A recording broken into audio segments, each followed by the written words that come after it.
And a good Thursday morning to you. Welcome into the Nick Craig Show, streaming live this morning on YouTube, Rumble, and X. You can also listen 24/7 on your favorite podcast app by checking out the Nick Craig Show. You can also listen online by visiting the website nickcraig.com.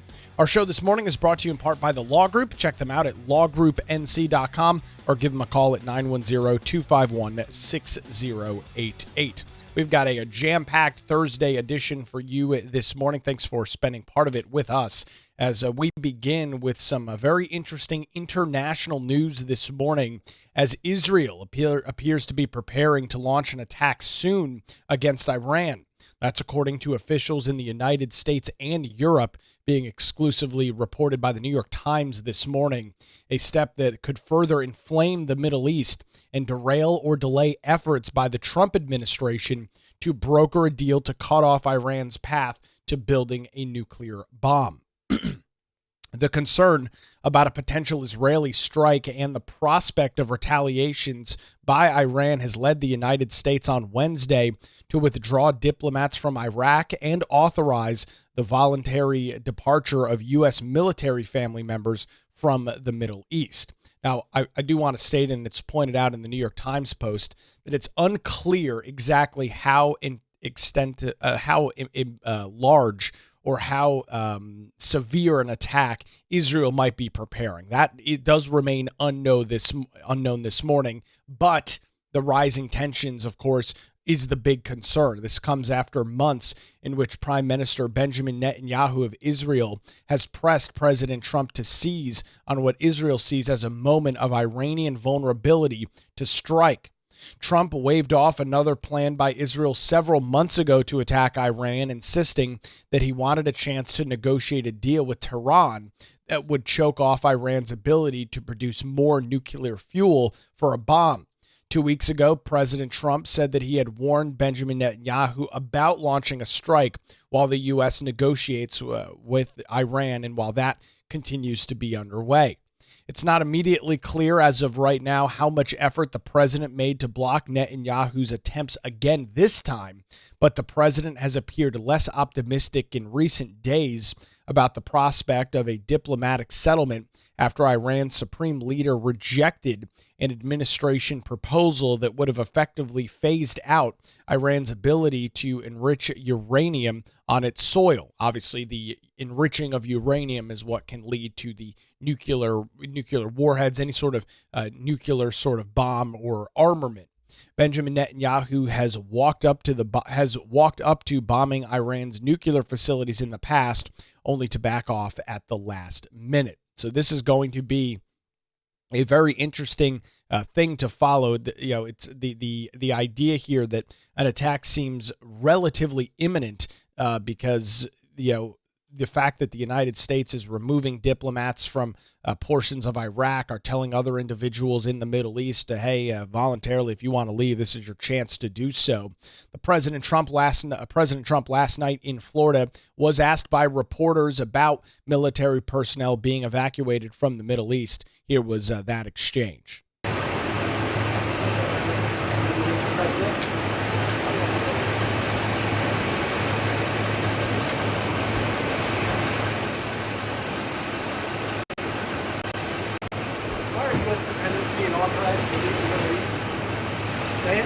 Why are U.S. dependents of military personnel being authorized to leave the Middle East? I'll have to say thank you. So he says the question, why are U.S. dependents of military personnel being evacuated from the Middle East? The president's response, you'll have to see. Thank you. So again, here you've got multiple things that are kind of lining up, a bunch of things that seem maybe coincidental, all lining up, adding some pretty significant leverage to the fact that there is an attack imminent as it stands this morning. Word of the U.S. decision to withdraw personnel from the region, along with a warning from Britain about new threats to Middle East commercial shipping, came hours after President Donald Trump told the New York Post in a podcast that he had grown less confident about the prospects for a deal with Iran that would limit its ability to develop nuclear weapons. American and Iranian negotiators have been planning to meet on Sunday for another round of talks, although President Trump told reporters on Monday that Iran had adopted an unacceptable negotiating position. As of yesterday, the president's envoy to the talks, Steve Witkoff, was still planning to attend the negotiations in Oman, in the Middle East, again, coming up on Sunday. You can probably imagine, and I don't think it's too far of a stretch to say those talks might permanently be on hold depending on what happens in the next couple of days. Asked about the reason for the departure of U.S. personnel and dependents from the region as he arrived at the Kennedy Center in Washington for a Wednesday evening performance, President Trump told reporters, "Well, you're going to have to figure that one out yourself." The British warning came from a maritime trade agency that monitors Middle East shipping and that said in a public advisory that it has, quote, been made aware of an increased tension within the region, which could lead to an escalation of military activity, having a direct impact on mariners. The advisory urges commercial vessels transitioning the Persian Gulf, the Gulf of Oman, and the Strait of Hormuz to use a heightened caution. Iranian military and government officials have already met to discuss their response to a potential attack from Israel, according to a senior Iranian official. The official said that Tehran had devised a response plan that would invoke an immediate counterstrike on Israel with hundreds of ballistic missiles. If you go back to October of last year, a major Iranian missile assault against Israel related to the war in Gaza inflicted limited damage, however, in part because of the United States' assistance in intercepting some of those missiles. President Trump spoke by phone on Monday with Prime Minister Benjamin Netanyahu, but the White House disclosed few details about the conversation. Trump had met on Sunday evening at Camp David with his national security team. So this seemingly has already been in the works for at least a couple of days. You can imagine that that Netanyahu on Monday spoke to President Trump and kind of gave him, you would hope, we always hear all this great stuff about our phenomenal ally, our strongest ally in Israel. So if that's actually the case and that's actually true, you would hope that the Israeli prime minister would have at least clued in the president as to what was going on. And I'm sure Trump, as he had done in past years, had attempted to try and dissuade Netanyahu from moving forward. At the end of the day, it's Israel's problem to deal with. And I'll say this as we continue to look at the details. If Israel wants to strike Iran, fine. Do it yourself, and it's not the United States problem. I don't want to pay for it. I don't want to have to send additional military aid to Israel. We already fund them. They're one of the largest receivers of military aid throughout the entire world. If Israel wants to attack Iran, that's a problem in the Middle East. Have at it. Go hog wild. I really couldn't care less. But it shouldn't be the United States problem. If Israel wants to do this, if they want to strike Iran, whether they're striking uranium refinement facilities, other sort of research or military installations in Iran, that's their problem to deal with. It's not a U.S. issue. But my concern, my fear this morning is that Israel launches this attack, could be as soon as today, I guess, in the next couple of days, potentially, and then it becomes the United States problem to deal with. We're going to have to send more money, more aid to Israel so that they can continue this. No, that's not how this is going to work. And I hope President Trump has made that clear to Benjamin Netanyahu. If he wants to go about this, if they want to attack Iran from Israeli soil, that's their problem to deal with. They're a sovereign nation. They can do whatever the hell they want. But it's not going to be the United States problem to deal with. We are not going to be put in a position where we have to backfill aid into Israel so that they can buy more Iron Dome missile systems so that they can protect themselves from what will absolutely be a significant retaliation from Iran. You want to do that? Have at it. Leave the United States out of it. I don't want anything to do with this at all. Let them deal with it in the Middle East. Iran's defense minister raised alarms on Wednesday with a warning that in the event of a conflict following failed nuclear talks, the United States would suffer heavy losses. He told reporters, obviously translated to English, quote, "America will have to leave the region because all its military bases are within our reach, and we will, without any consideration, target them in host countries." Iranian officials also balked at remarks on Tuesday by General Michael Kurla, the head of Central Command, and others about wide-ranging options for a potential strike against Iran. Iran's mission to the United Nations denounces those comments in a Wednesday social media post as militarism and something that, quote, fuels instability. The tough talks come amid a week of meetings in Vienna by the International Atomic Energy Agency's Board of Governors.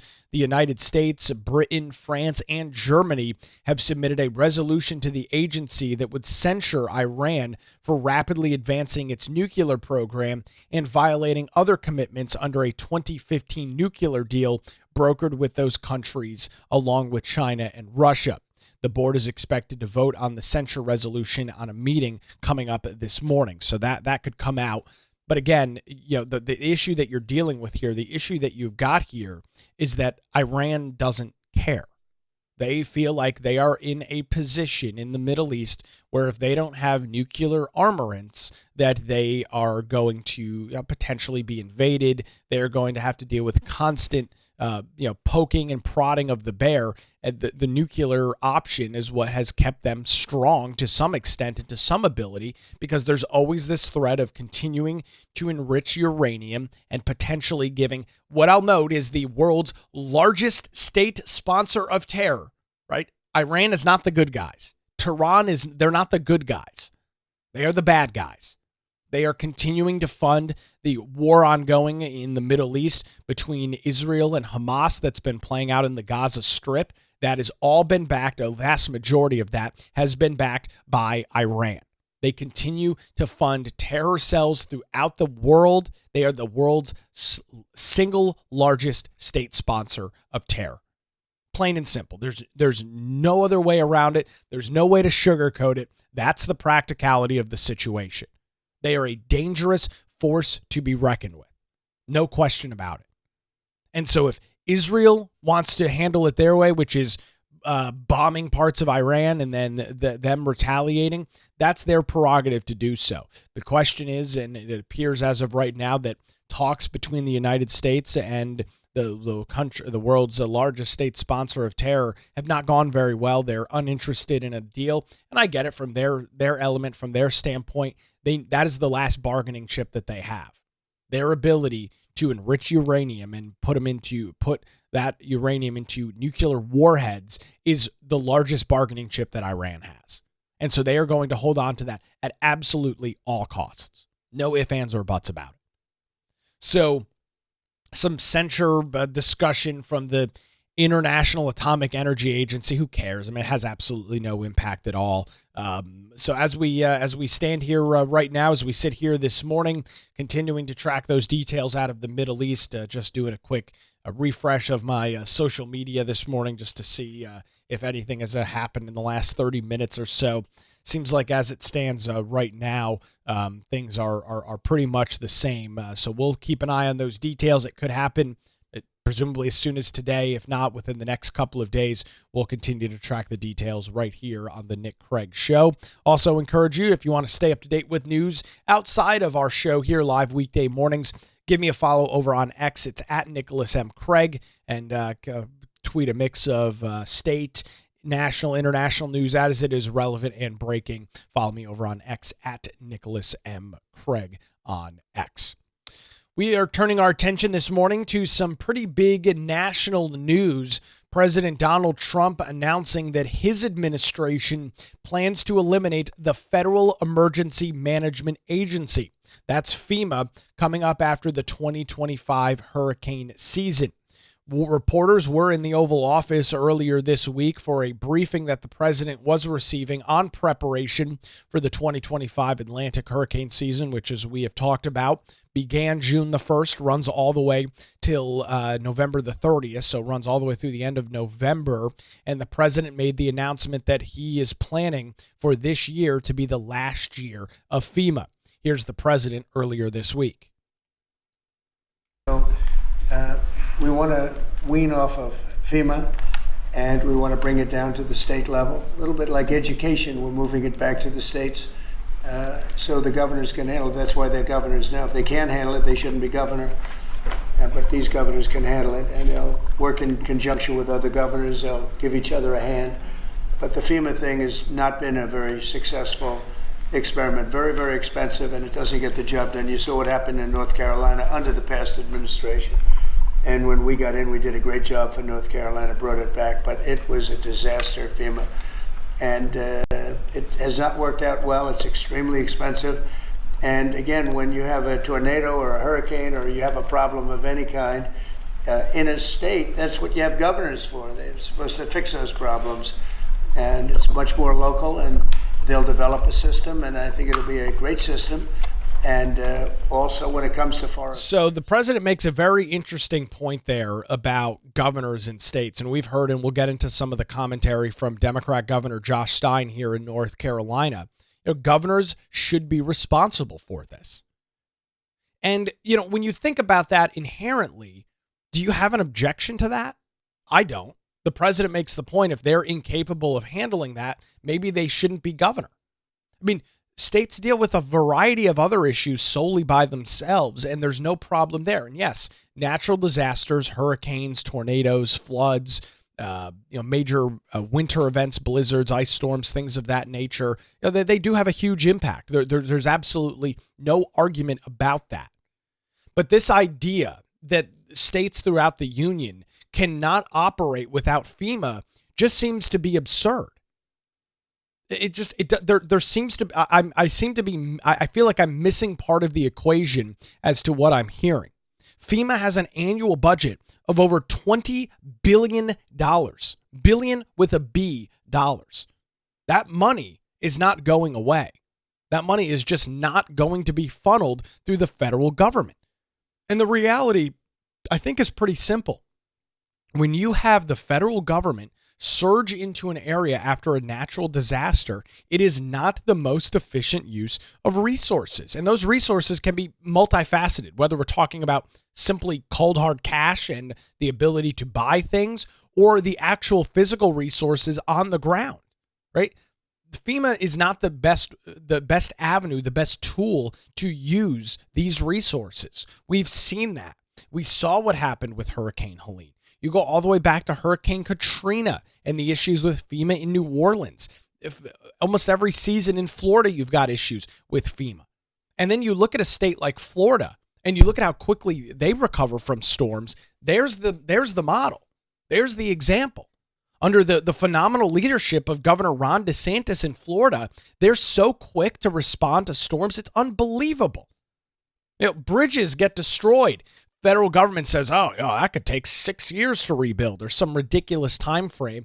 They've got it open within the matter of like 2 or 3 months. Power out for hundreds of thousands of people. They've got power restored within the matter of days to those folks. Right? It can be done. States are capable of dealing with natural disasters. So some of the frustration from individuals, including Governor Josh Stein, has to deal with, the money. The states are going to have to take this excessive burden of cost and eat it. And many states, including the state of North Carolina, we don't have hundreds of millions of extra dollars per year just sitting around for the possibility of there to be a natural disaster. But the president was asked about that, and I thought he gave a pretty solid answer in the Oval Office earlier this week. Mr. President, how soon do you want to see FEMA eliminated? And what's your message to the governors about how much more of an expense is going to fall to states for disaster response? It's not going to be so much to states. We're going to give out less money. We're going to give it out directly. It'll be from the president's office. We'll have somebody here. Could be Homeland Security, but we're going to give it out through a method where it's given out. As an example, I just gave out $71 million to a certain state. They were looking to do about 120. They were very happy with the 71 million. We did a little cutting, and they were very happy with it. So we're going to do it much differently. We think after this, Christy, I'd say after the hurricane season, we'll Yes, start sir. You facing set it. up a FEMA council over the next couple of months. We'll be working on reforms and what FEMA will look like in the future as a different agency, as under the Department of Homeland Security to the president's vision. And it will empower governors to go out and respond to emergency situations. And that what the president does best is to make sure that the taxpayers are only fulfilling the need to which is appropriate, and that people are responsible to respond to their own people closest to home. So if a certain state, as an example, gets hit by a hurricane or tornado, that's what a governor should be able to handle it. And frankly, if they can handle it, the aftermath, then maybe they shouldn't be governor. And Mr. President, And maybe they shouldn't be governor. It's hard to argue that point that's being made there by President Trump. Again, part of being a governor is dealing with issues in your state. And as the president noted, the money is still going to flow. The idea that states are going to have to burden this cost exclusively is not accurate. It's not true. FEMA as an entity will no longer exist. However, the $20+ billion a year that FEMA has will still exist. And as the president notes, they will have to spend significantly less as it relates to money, because instead of it being sucked up into FEMA and then slowly trickle down to the states, the money will come directly from the president's office. He said, it could be Homeland Security, whatever agency, well, the money will be given directly to the states. And to me, that sounds like a realistic way to deal with something like natural disasters. Because the point that Josh Stein makes, I actually agree with. The state of North Carolina and any other state does not have the extra money in their budget to deal with a potentially multi-billion-dollar a year disaster or multi-billion-dollar storm that hits their state. So the governor is inherently right when he makes those comments. However, as President Trump notes, that's not what's going to happen. The federal government will continue to fund disaster relief. They will just do it in a different avenue. And this comes back to one of the big pushes of this administration, to do things more efficiently and more effectively. And so you have to ask yourself the question, and I've asked myself this question, and I think I'm happy with the answer that I got. Is it more prudent for the states to have the money, or is it more prudent for the federal government to wash the money and have all the bloat that as it relates to a federal agency and then siphon it off to the states? And to me, the answer is very clear. The quicker that you can get the money to the states, the people on the ground, the people that know the geographical makeup, they know the historic elements of natural disasters, whether we're talking about floods, hurricanes, tornadoes, whatever the disaster may be, is it better to get them the money quicker? And I think the answer every single time is unequivocally yes. Of course. Now, the problem that I suspect somebody like Governor Josh Stein has with this is this puts an incredible amount of pressure on the governor. This puts an incredible responsibility on the governor. And if there is an issue with relief after a natural disaster, there's no longer going to be the boogeyman in the corner to point at to blame. Right? The issue I see here is that governors like Josh Stein will no longer be able to point the finger at the federal government. They will no longer be able to point the finger at FEMA and blame them for a lackluster response to a hurricane or another natural disaster. They will have to point the finger at themselves because they will be the ones that are solely responsible for a failure after a natural disaster. And I suspect that is part of the reason why somebody like Josh Stein is avidly against the federal government getting rid of FEMA and making it solely the responsibility of the state. That's what I believe. He doesn't want to be in the position where he doesn't have a scapegoat. And right now, the federal government's a great scapegoat. Natural disaster rolls in, it's real easy to say, those bastards up at FEMA, those bastards in the federal government screwing us over here in North Carolina. I'm going to write a letter to Ted Budd and Tom Tillis and tell them that they need to get on FEMA's ass and get this done. That's going to go away. And that's going to mean that somebody like Governor Josh Stein is going to sink or swim based on hurricane relief. He is going to sink or swim based on the response to natural disasters. And ladies and gentlemen, I'd be remiss if I didn't bring up some of the state's horrific track record as it comes to dealing with natural disasters. You can look at NCORE, the North Carolina Office of Recovery and Resiliency. That was spawned up. It was the poster child, the baby of Governor Roy Cooper after Hurricanes Matthew and Florence, set aside to provide people the ability to have their homes rebuilt or rehabilitated by Encore. And here we are almost a decade later, yet we still have hundreds of families that are not back in their homes from Hurricanes Matthew and Florence. Encore as an entity was running a $300+ million budget deficit just late last year. They were begging the General Assembly for more money. That's, I suspect, the large reason why somebody like Josh Stein doesn't want FEMA to go away. Doesn't want there to be more pressure on the state of North Carolina to provide this. And, it's interesting. I hear and going through, there's a great story from Teresa Opeka this morning over at carolinajournal.com. And the commentary from Stein is that, the state is not set up to deal with this.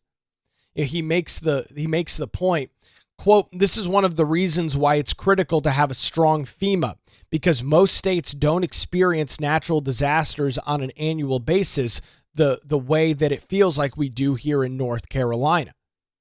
Talking about, having states prepared for responses. And so the question is North Carolina ready?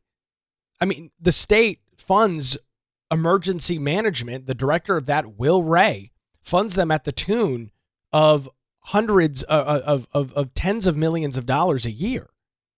So emergency management is fully funded here in North Carolina. And so if that's the case, why is there questions or concerns or potential, lapses in dealing with something like a hurricane? If the budget of emergency management is what it continues to be, if they continue to have money available and they continually get funded each and every year from the state budget, which runs, at this point over $40 billion, what's the issue? Why are we even having this discussion? The state of North Carolina and North Carolina Emergency Management, under the direction of Will Ray, should be capable of dealing with a hurricane. They should have a plan in place to deal with natural disasters, whether it's a flood, a hurricane, or a tornado. If not, then why the hell do we have emergency management? That's the question that is kind of burning in my head this morning. You look at all of the money that is spent under DPS given to emergency management, and then this discussion of, we need FEMA or we are not going to be able to provide storm relief. Why? Then why the hell are we funding emergency management? Why are we spending money for the North Carolina Department of Emergency Management if they're not prepared and they're not capable of dealing with natural disasters? To me, there seems to be a huge disconnect. There seems to be a huge issue when your agency that is solely responsible for dealing with emergencies, it's literally built into the name, if they are incapable of providing those sorts of services to the state of North Carolina, then why do we continue to fund it? Why are we dumping money into an agency if they can't do the job that is, literally built right into their name? I think what the president's doing is a really solid approach and a really solid idea. We know what happens when a federal entity or a federal agency attempts to deal with a local issue. Every single time the response is piss poor. Every single time there is so much bloat and so much waste. And the reality is we have a track record. We have examples of it being done well. I mentioned Florida. Leslie commenting on our YouTube live feed this morning. She says FEMA in-state will have to look more like Florida, where Ron DeSantis was on it without waiting for FEMA. Example, the Sanibel Causeway. The Sanibel Causeway. Exactly. So states are absolutely capable of dealing with natural disasters if they want to. And that's the key question. That's the key part of this whole thing. If a state really puts its mind to dealing with the issue, they can do it, right?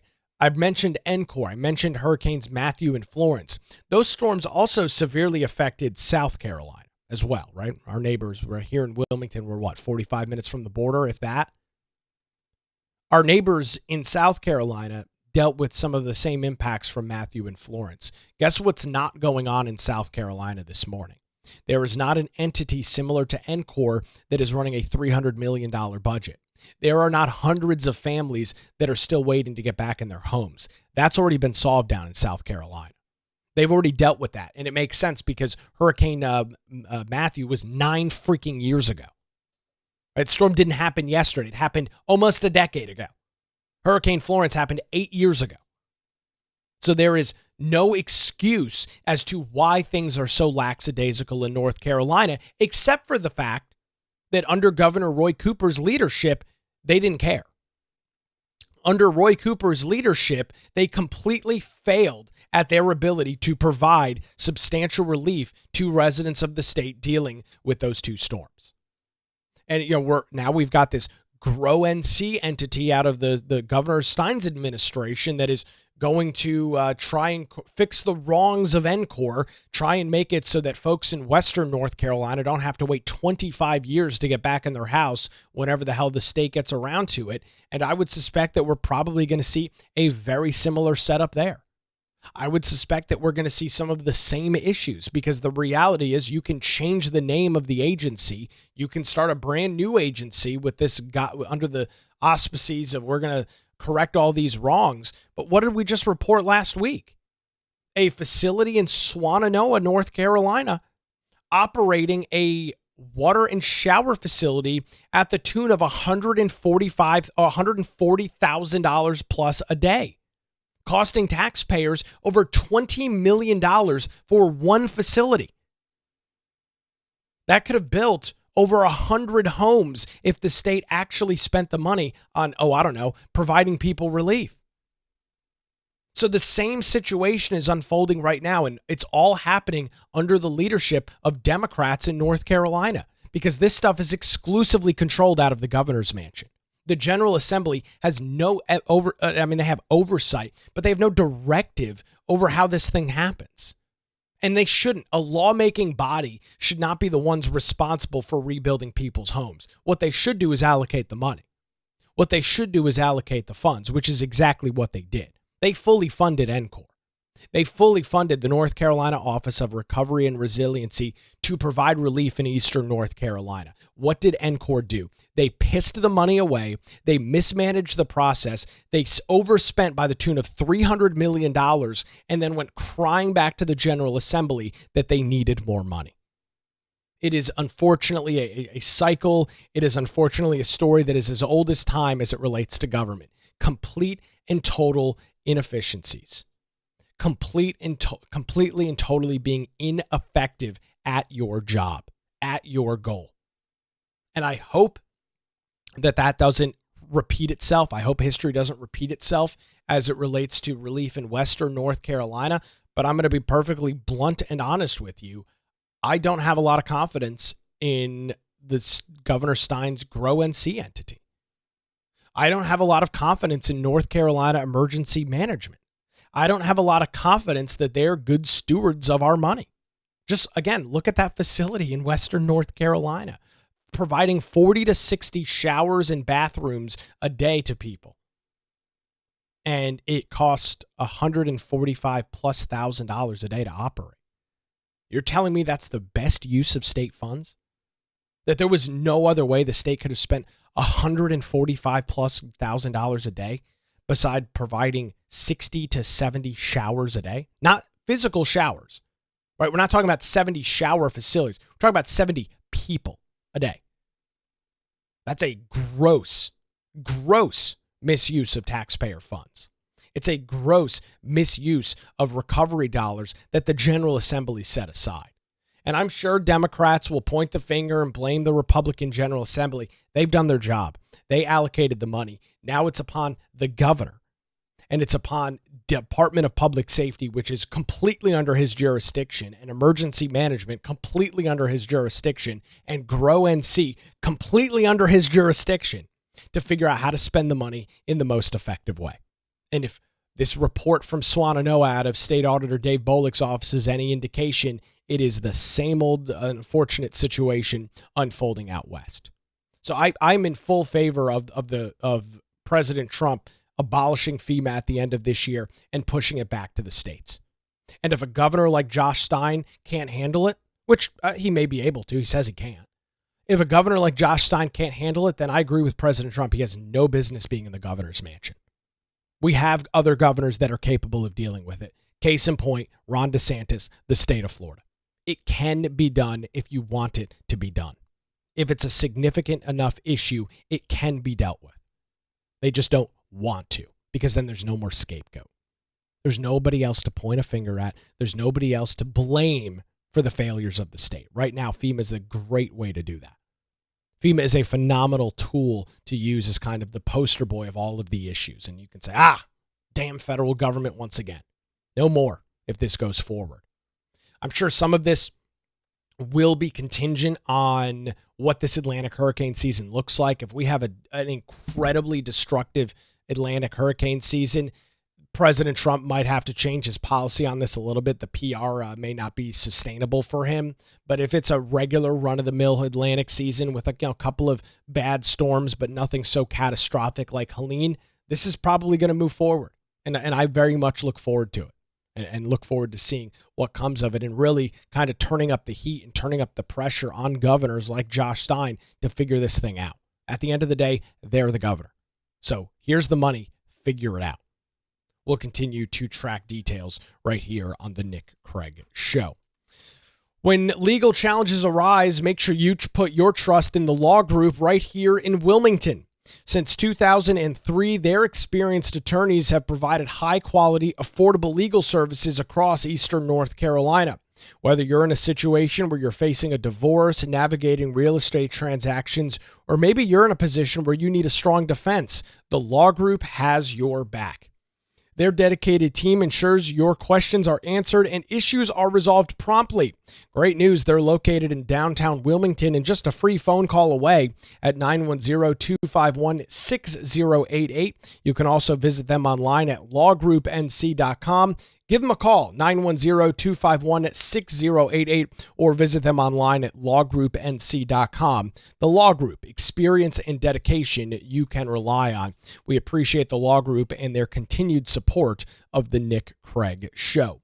We'll continue on the other side this Thursday morning. Inflation data out yesterday paints a very bad picture for those that are wanting the economy to crash so that they can point fingers at Donald Trump and his tariff policies. We'll have those details coming up in a few minutes as the Nick Craig Show rolls on live on a Thursday morning, YouTube, Rumble, and X, and 24/7, wherever you get your podcasts.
And welcome back to the Nick Craig Show, streaming live on a Thursday morning. Thanks for being here. We've got some breaking news unfolding right now as we are on the air this morning. An Air India passenger plane carrying more than 200 people crashed just moments ago after taking off from an airport in an Indian city just moments ago. Air India flight AI-171, which is a Boeing 787-8 Dreamliner. Boeing has been in the news a lot over the last couple of years for issues with some of their planes. The plane was bound for London's Gatwick Airport, crashed into a residential area 5 minutes after taking off at 1:38 p.m. local time. The director of General Directive of the Civil Aviation out of India told the Associated Press. There were 242 passengers and crew members on board that flight, and there is some crazy video on social media of this plane barreling, seemingly falling out of the sky, barreling towards what looks to be just a regular residential neighborhood. You can see the nose is up, the tail is down, and then this massive fireball explosion taking place just moments after the video starts. That is one of the videos.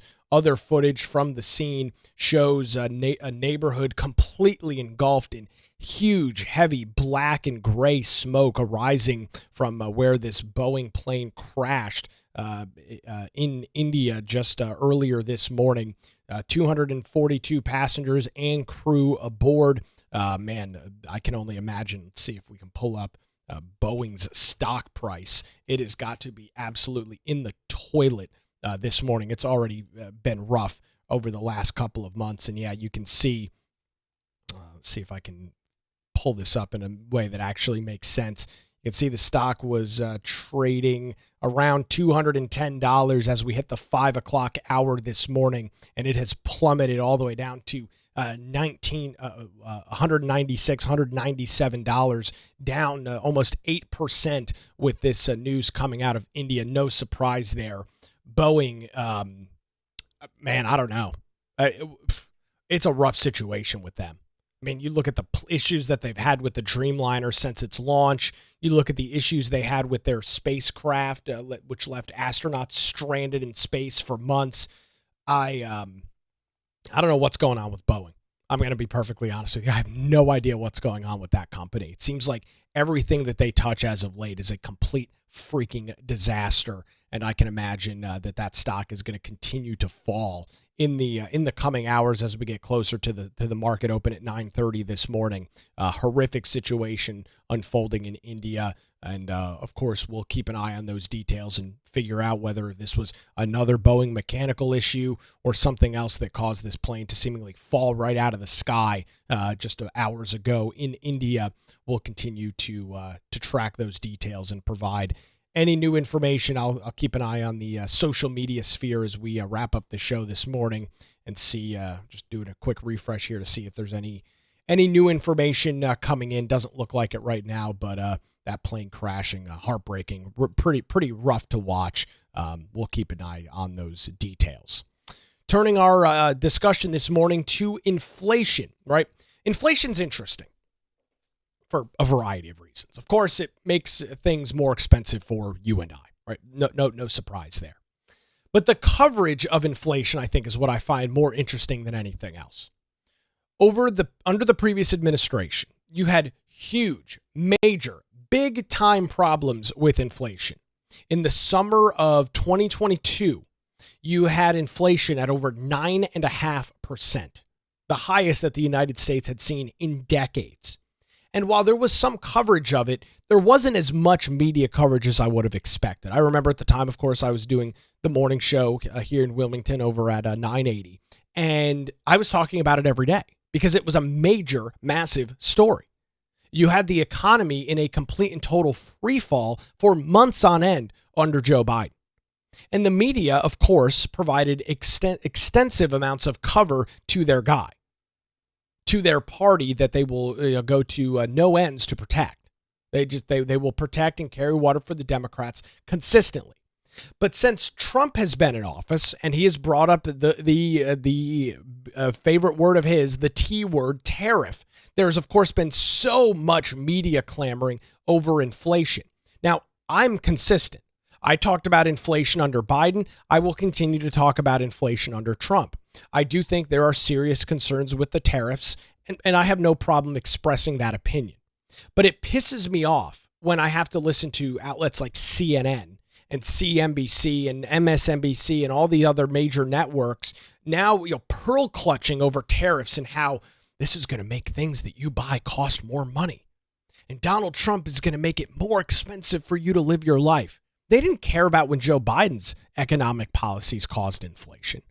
They didn't care when middle-class consumers throughout the entire year of 2020 had inflation rates of 9+% month after month. They didn't care at all. They're hypocrites.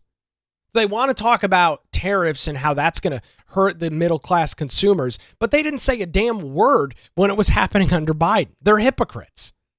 So I found this article, and I'm specifically reading from a CNN article this morning because I think it paints an interesting picture. The headline, inflation rose less than expected last month despite Trump's tariffs. It's a pretty interesting headline. It's a surprising headline, actually, from CNN, all things considered, right? Because anytime they can get a dig in on old Donnie Boy, they will absolutely do so.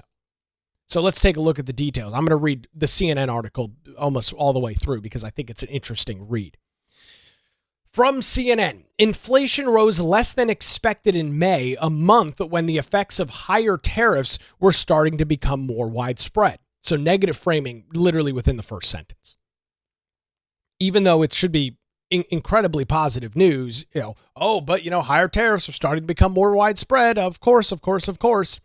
Consumer prices rose 0.1% last month, while the annual inflation rate increased to 2.4% from a 4-year low of 2.3% notched in the month of April. This is according to the latest Consumer Price Index data released Wednesday by the Bureau of Labor Statistics. The better-than-expected inflation reading is welcome news for Americans worn down by the higher cost of living and who are fearful of whether tariffs will drive that higher.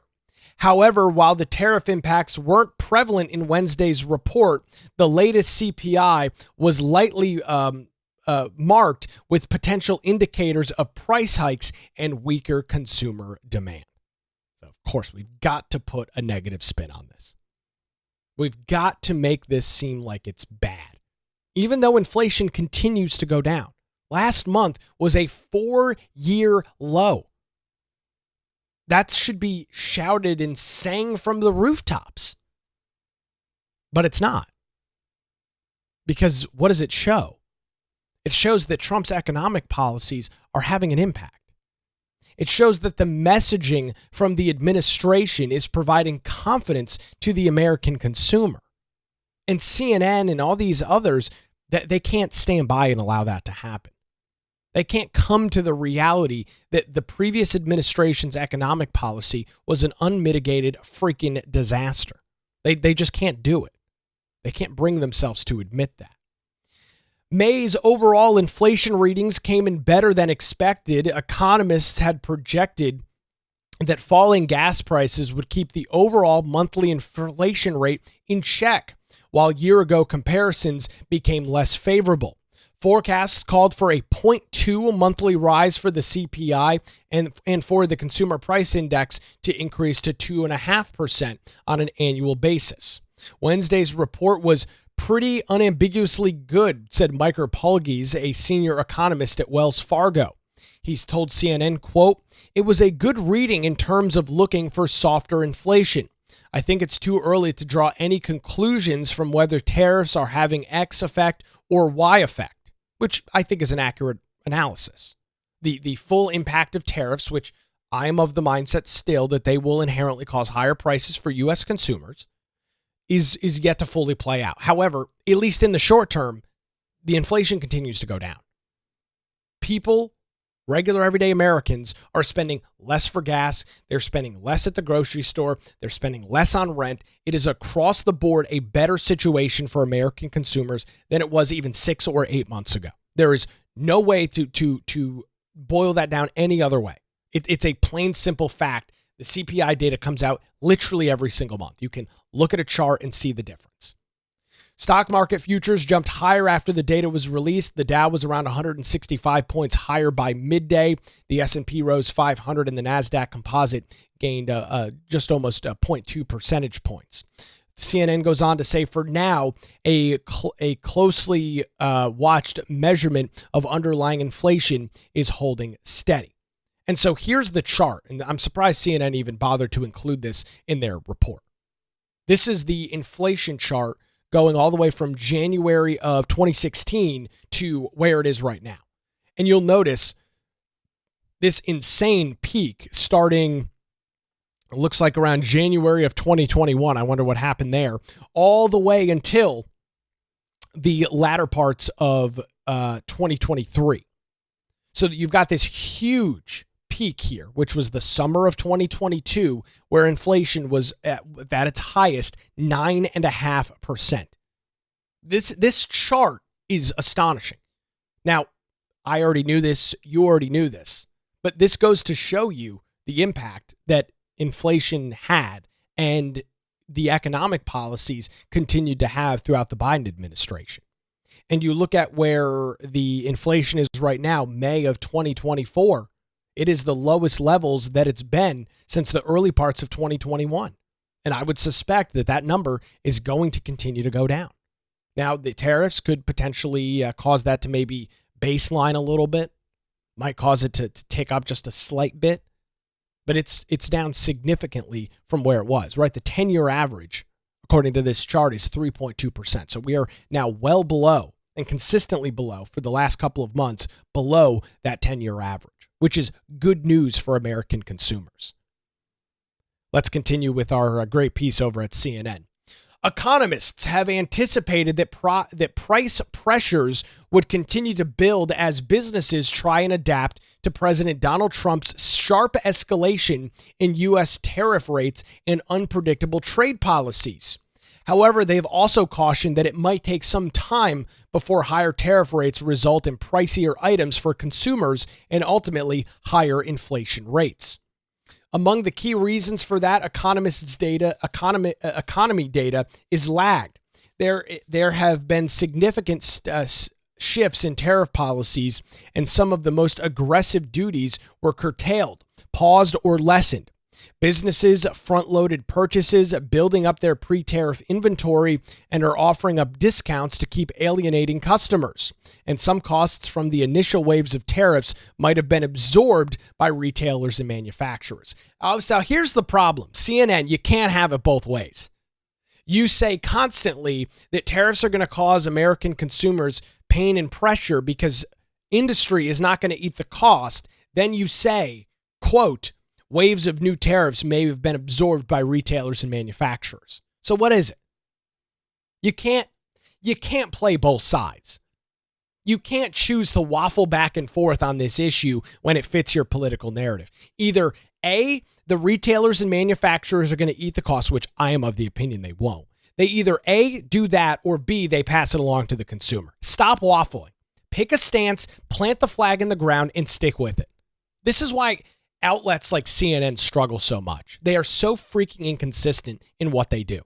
It is constantly a bouncing ball of, well, what can we say now to make Trump look bad? What can we say now to make Republicans look terrible? It's insane. Pick a lane. If tariffs are going to be passed on to the consumers, which is what CNN has been saying for the last 4 months, then stick with that.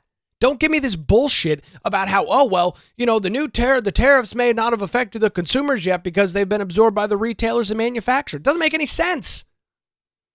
What you guys are saying is completely inconsistent. Pick a lane. I've picked a lane. Inflation is bad. I also believe that some of these overarching tariff policies are also bad. Those two things can be exclusive. Those things do not have to be mutually exclusive. But CNN can't do that. They have an inability to do such a thing. Some businesses faced with higher tariff bills have opted to raise prices immediately. This is all within the same CNN article. I mean, it's like a schizophrenic is writing this article. So are the manufacturers and retailers eating the cost, or are they passing it along? 3 sentences ago, they said that they were absorbing the cost. Some businesses faced with higher tariff bills have opted to raise prices immediately, while others have tried to draw out the spillover to customers.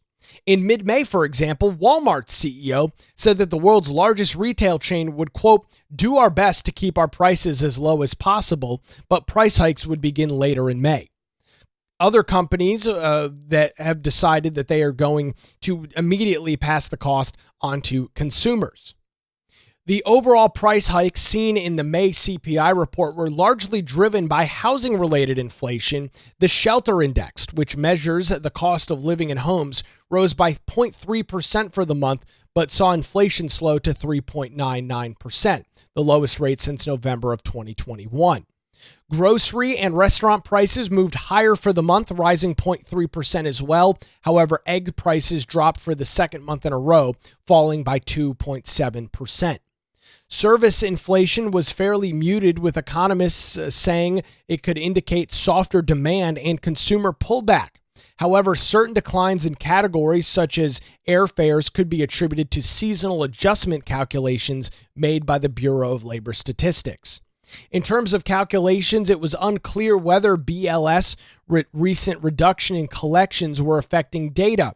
Wednesday's CPI report showed very little widespread impacts from higher tariffs. However, certain tariff-sensitive good industries are showing notably sharper prices. For example, appliances rose by 8% for the second month in a row, the highest monthly rate in nearly 4 years.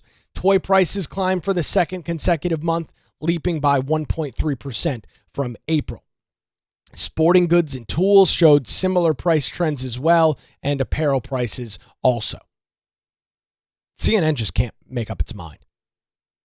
Whoever wrote this article, let's see, scroll back up to the top, see who penned this piece. Alice Wallace over at CNN apparently is bipolar. She is making counter arguments and counterpoints throughout the entire article. At one point, she's saying inflation hasn't fully affected the economy yet. In another vein, she's saying, "Oh, well, it's already affecting the economy. Look at appliances. Look at this service. Look at that service." I mean, it's just they're lost. They are completely scattered with how they deal with the issue of inflation. They're completely scattered with how they deal with the issue of the economy because they spent years ignoring it. They spent years trying to convince the American people that 9.5% inflation wasn't really that bad. CNN spent the entire Biden administration telling you as the American consumer that even though the data looks atrocious, don't worry about it. It's really not that big of an issue. Don't worry about it. It's really not that bad. And so now that inflation has come down significantly at the hands of President Donald Trump, now that tariffs have not, at least right now, caused inflation to skyrocket, they're in between a rock and a hard place because they sure as hell can't give Trump credit. But that's beyond the pale of possibilities. They can't do that. But at the same time, they want to continue to hit his tariffs and claim that that's going to destroy the middle class. So they're lost. They're a rudderless ship this morning. They don't have any ability to go one direction. They should be praising the president for lowering costs. They should be giving Trump credit for continuing to lower the rate of inflation. But they won't. They would provide cover to Joe Biden, and they did so for years, but they won't give any credit to President Trump for his economic policy. And in all likelihood, tariffs, as we continue to go down the road, as potential price impacts are seen due to these, in some cases, incredibly high rates of tariffs, will likely have an impact. But we're not there yet. So CNN has to find a way. They have to kind of bridge the gap between where we are right now and the time in which they can go, see, we told you, Orange Man's tariff policies are real bad. So that puts CNN in a rough spot this morning. Great job, Alice Wallace, over at CNN. Phenomenal reporting, as always, from the Cable News Network. I'd expect nothing the less. Well, that's going to do it for a Thursday edition of the Nick Craig Show. Thanks for joining us live this morning on YouTube, Rumble, and X, 7 a.m. each and every weekday morning. And, of course, listening 24/7 via our podcast. Appreciate the Law Group in Wilmington for their support, lawgroupnc.com, or give them a call at 910-251-6088. That's going to do it. We're back with you here tomorrow morning for the Nick Craig Show.